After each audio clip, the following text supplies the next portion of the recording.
Assalamualaikum warahmatullahi wabarakatuh. Kami dari kelompok 6 ingin mempresentasikan tentang penegakan hukum tindak pidana korupsi dana ASAPRI dihubungkan dengan Undang-Undang Nomor 20 Tahun 2001 tentang perubahan atas Undang-Undang Nomor 31 Tahun 1999 tentang pemberantasan korupsi.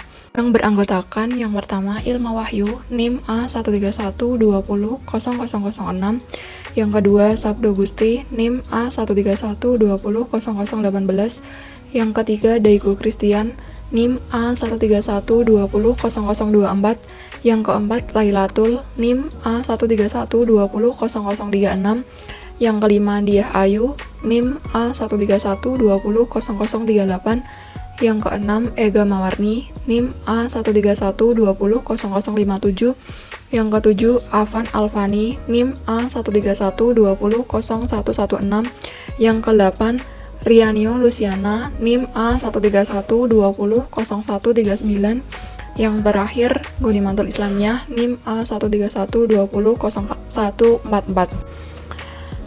Di sini kami akan menyampaikan tentang topik bahasan yang pertama, definisi korupsi, yang kedua, faktor penyebab tindak pidana korupsi dana ASAPRI di kalangan militer, yang keempat, hukum pidana bagi yang melakukan tindak pidana korupsi, dan yang terakhir, pengaturan pencegahan tindak pidana pencucian uang dalam kegiatan investasi usaha. Apa itu korupsi? Tindakan pejabat publik, baik politisi maupun pegawai negeri, serta pihak lainnya yang terlibat dalam tindakan itu yang secara tidak wajar dan tidak legal menyalahgunakan kepercayaan publik yang dikuasakan kepada mereka untuk mendapatkan keuntungan sepihak. Faktor penyebab terjadinya tindak pidana korupsi dana ASAPRI di kalangan militer: 1. Pengawasan. 2. Lemahnya kontrol politik dan publik. 3. Kurangnya partisipasi publik.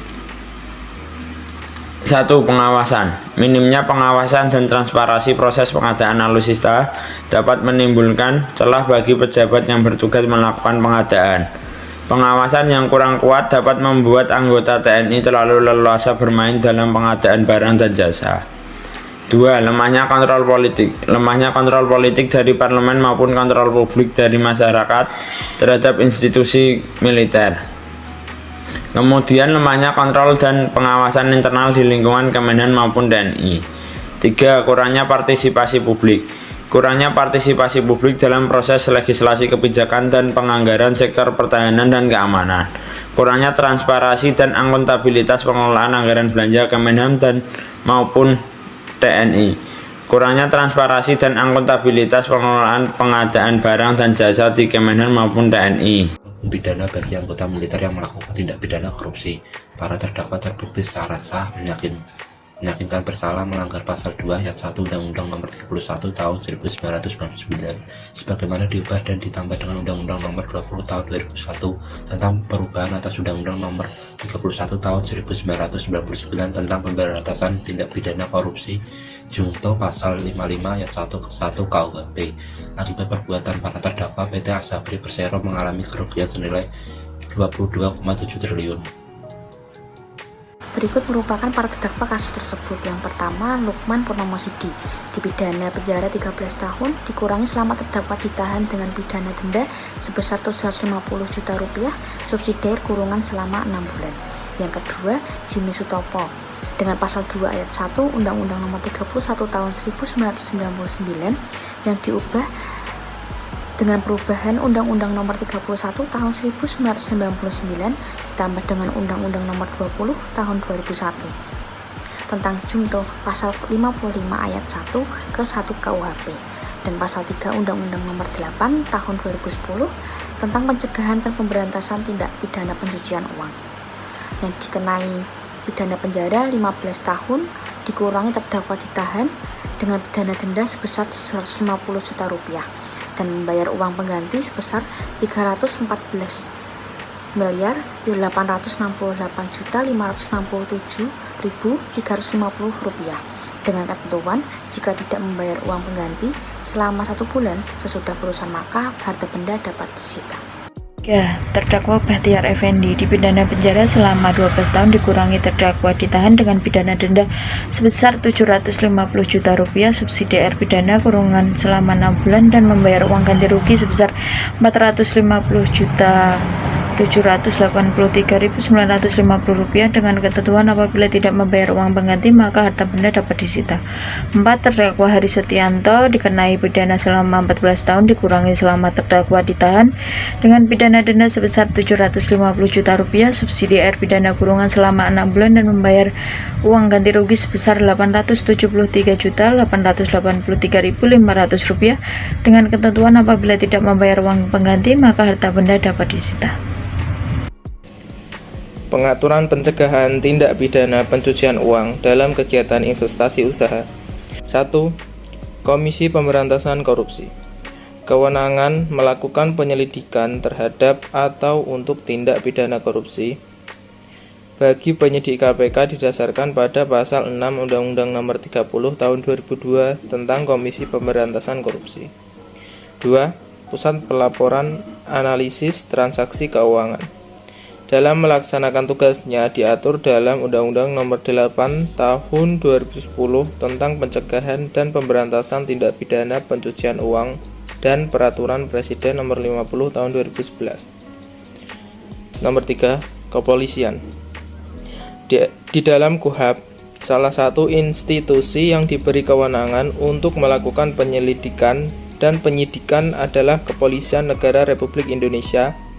Selain itu, kewenangan tersebut juga ditegaskan kembali dalam pasal 1 angka 8 dan 9 dan pasal 14 ayat 1 huruf G Undang-Undang Nomor 2 Tahun 2002. Penegakan hukum dalam kasus PT Jiwasraya dan PT Asabri mempengaruhi kinerja pasar saham ataupun investasi.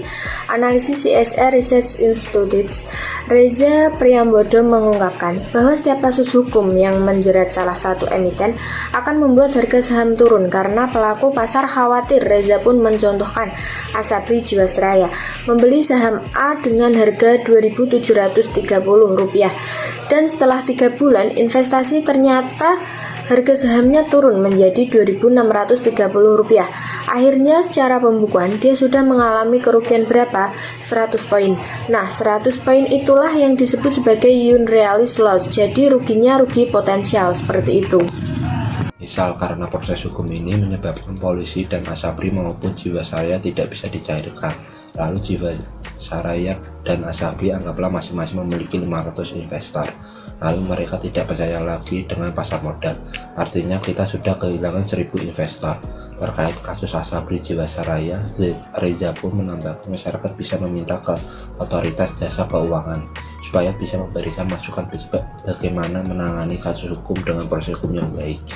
Kita harapkan penanganan kasus hukum yang terjadi di pasar modal akan semakin baik ke depannya, mengingat pasar modal memiliki UU pasar modal. Jadi sebaiknya tidak sembarangan diarahkan ke UU Tipikor bila masih bisa diselesaikan dengan UU pasar modal. Lalu tiba-tiba datanglah aparat penegak hukum memeriksa si terdakwa ini, terus menganggap si terdakwa ini merugikan negara. Atas dasar apa merugikan negara? Lalu kemudian uang negara mana yang dirugikan? Menurut Reza Priambodo, status merugikan negara itu misalkan adanya dana APBN yang sekian triliun, terus kemudian dipakai hal yang tidak benar, maka baru dianggap merugikan negara. Ia pun berharap jangan sampai karena ada penanganan kasus hukum di pasar modal yang salah, justru mempengaruhi kepercayaan investor. Apalagi saat ini market cap berdasarkan statistik pasar modal di Indonesia sudah mencapai 7.100 triliun. Dengan demikian, nasib dari para pemegang polis ini bisa jelas. Penegakan hukum yang salah dapat mempengaruhi pasar modal. Seharusnya basis good corporate governance-nya tetap harus dijaga. Kasus ini mirip dengan kasus first travel, di mana uang para jamaah disita negara. Sangat melanggar hak asasi manusia. Membuktikan bahwa Undang-Undang Nomor 8 Tahun 1981 tentang KUHP itu masih sangat lemah karena tidak memiliki prosedur penyitaan pada aset yang tersebar secara kompleks.